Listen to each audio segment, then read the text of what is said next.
Dubai ভাৰতীয় চালকৰ কপাল ফুলিল নতুন বছৰ 44 কোটি টকাৰ লটাৰী লাভ কৰিলে ভাৰতীয় চালকজনে UAE লৈ গৈ এটা ব্যক্তিগত কোম্পানীৰ ড্ৰাইভাৰ হিচাপে কৰ্মৰত আছিল ব্যক্তিজন সবিশেষ জানিবলৈ ভিডিঅটো শ্বেয়াৰ কৰি সম্পূৰ্ণকৈ চাওক কামৰ সন্ধানত তেওঁ ডুবাইলৈ গুচি গ'ল ভাৰততো তেওঁ গাড়ী চলাইছিল লগতে সংযুক্ত আৰব আমিৰশ্বাহীলৈ গৈ এটা ব্যক্তিগত কোম্পানীত গাড়ী চালক হিচাপে যোগদান কৰে তালৈ গৈ লটাৰী টিকট এটা কিনিলক আৰু নৱবৰ্ষৰ ভাগ্য ঘূৰি আহিল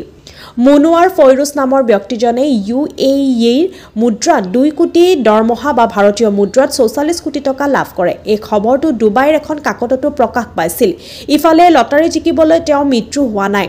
জেকপট লাভ কৰি তেওঁ স্তম্ভিত হৈ পৰে যোৱা 5 বছৰ ধৰি প্ৰতিমাহে লটাৰী টিকট কিনিছিল বুলিও কয় কিন্তু তেওঁ কেতিয়াও কল্পনা কৰা নাছিল যে তেওঁ জেকপট লাভ কৰিব তেওঁ কয় এতিয়াও নিশ্চিত নহয় কাৰণ মই এনেকুৱা হ'ব বুলি ভবা নাছিলো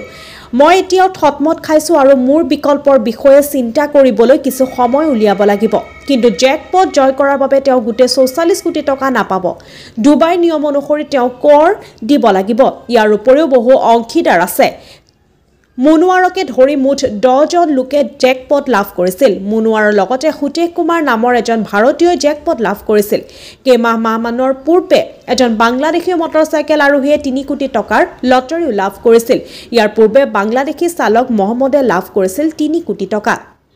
বয়স প্ৰায় 56 বছৰ লটাৰী টিকট কিনাৰ সময়ত বিশেষ অফাৰ পাইছিল যদি দুখন টিকট কিনা হৈছিল তেন্তে আৰু দুখন টিকট বিনামূলীয়াকৈ দিয়া হৈছিল মহম্মদে কয় যে দুখন টিকট তেওঁ আৰু বাকি দুখন বন্ধুৱে কিনিছিল বাংলাদেশী গৰাকীয়ে কয় যে তেওঁ বাছি লোৱা টিকটখনেই বিজয়ী